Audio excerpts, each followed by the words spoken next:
Hello, welcome. My name is Karen LaPuma, and I'm the author of a series of books called A Toolkit for Awakening. I'm also an astrologer, and I want to talk about this radical shift, the Great Conjunction in Aquarius. This is the most important aspect in December.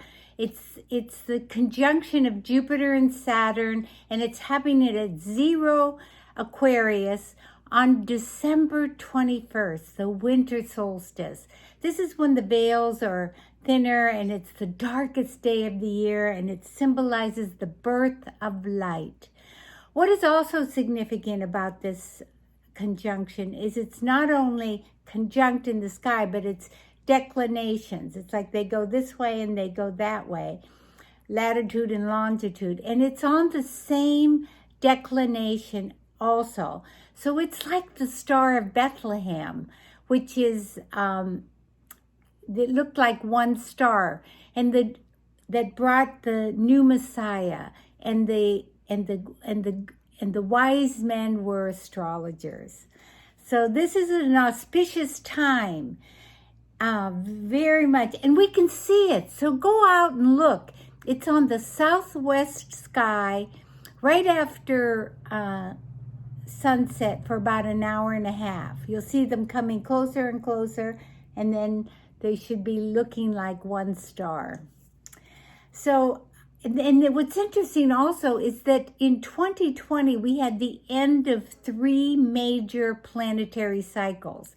And this is the last one, and we're now in a great forward-moving period.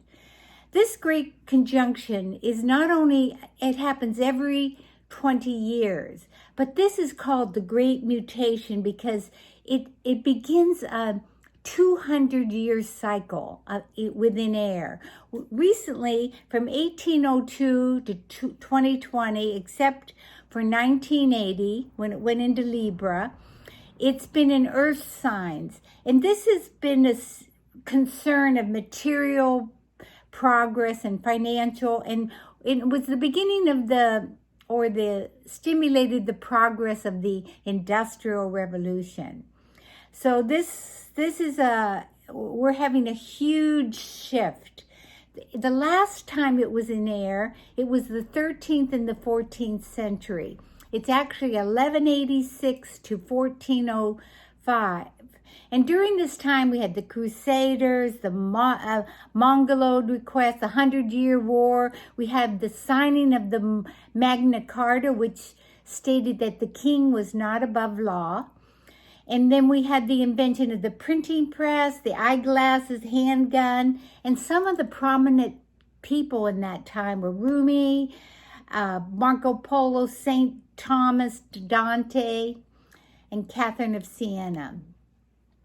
So when we move into air, it's lighter, it's more technologically more advanced, and it corresponds to intellectual development and new concepts entering human consciousness. And the last time it was in Aquarius was the beginning of the Renaissance, the resurgence of creativity, but after the Black Plague. So this is an interesting coincidence. And what else is interesting is that it's next to this great star Altair. And this is a prominent star that signifies leadership, power, and ambition. And it's in the sky, and it has to do with the neck of the eagle, which has to do with forward motion. So this indicates, fortunate action, because it's like the quality of Mars and Jupiter. So our our officials are going to change how they wield power. Now, in the Vedic, which is sky astrology, this great conjunction is in the nakshatra, which is a star constellation. Instead of 12 signs, there's 27, and it's in Uttara Ashada. This is very dear to me, because it's my rising and my moon, and it has to do with righteousness, truth, fair and just. It is told that this sector of the sky is where the gods defeated the demons long ago. And it's ruled by the sun, so it denotes leadership. Again, we can surmise that our leadership will be drastically different. And Aquarius is a humanitarian sign that represents collaboration rather than competition. Capricorn is, what they're leaving is the top-down rulership. This is more horizontal, for the people, by the people. We'll have new forms of group consciousness. We're now entering a new renaissance with the possibility of peace, inspiration, and solidity. And Aquarius, when you think of this Aquarius's shadow side, you think of, the hair song. I love humanity, but it's people that I don't like. So there's a coolness. There's an extremist hot, cold, and it can be overly technological. But this is a huge change in history. We're shifting into the age of Aquarius. And this is, we've been in the dawning for many, many decades. This transformation will be complete in 23, 24, because we have Pluto still in Capricorn, and it's going to be conjunct the United States' own Pluto return. So we're still dealing with the massive deconstruction of power, governments, and political structures.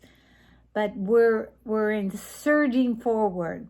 Jupiter's our desire for meaning and growth. It signifies optimism and faith, confidence in life. It's associated with beliefs and philosophy, education, ideals, and vision. It's an expansive, inspiring, future-oriented energy. It brings luck and knowledge, and it's the great benevolent. And we want to be more than the self that we know. So it's like both inner and outer. And yet Saturn is the opposite. It represents the father principle, authority, responsibility, wisdom, tradition, old age. It binds, restricts, limit, controls, but brings to form and manifest. It's the associated with stability and structure, boundaries, laws, and times. It's like, as you sow, so shall you reap, and it's the Lord of Karma, and it represents the harvest. So it teaches us patience and effort and endurance and how we build structure. So both of these planets have to do with collective humanity and the laws that govern society. And they're, as I said, they stabilize, and Jupiter expands, Saturn grounds. Saturn stabilizes and provides a check with Jupiter's optimism and ideals. So you want to know where this affects you in your chart. Where is 1 degree Aquarius? Do something constructive there. Define your goals with optimistic vision. And it's important because when we look at the Sabian symbol for this great conjunction, it's an old adobe in California. This is telling us that to strive for something that endures beyond our lifetime. It makes the ideal concrete, and both culturally, personally, and collectively. So what can you do to empower your vision right now? But it's interesting because this conjunction is going to be squaring Uranus in Taurus, and this is the rebel genius. It's exact 3 times 2021. This is the theme that is prominent, and this is uncomfortable and experimentation and disruptions of the transformation. So try to be flexible, because there will be challenges to the status quo. There will be resistance to this radical change that's happening. And keep being flexible, answer the call, and flow with your creative spirit. It's important that you keep your vibration high, because no matter what's going on, we have the last Eros, which is the goddess of revealer of discord, conjunct Mars, which is energy and motivation and anger. They're conjunct in the sign of Aries, individual, and they're squaring this Pluto and Capricorn. And so, you know, we could have some disruptions and protests that are not so nice. The last time we had this was when George Floyd. So try to be flexible. Keep your vibration high. Have a little blinders on. I mean, I haven't been watching the news like I have been, and yesterday I did, and it was like, oh. So just kind of skim the surface. It's an exciting time. There's a promise of newness. May the stars bless you. And be a goddess warrior on the hero's journey. Thank you so much for listening.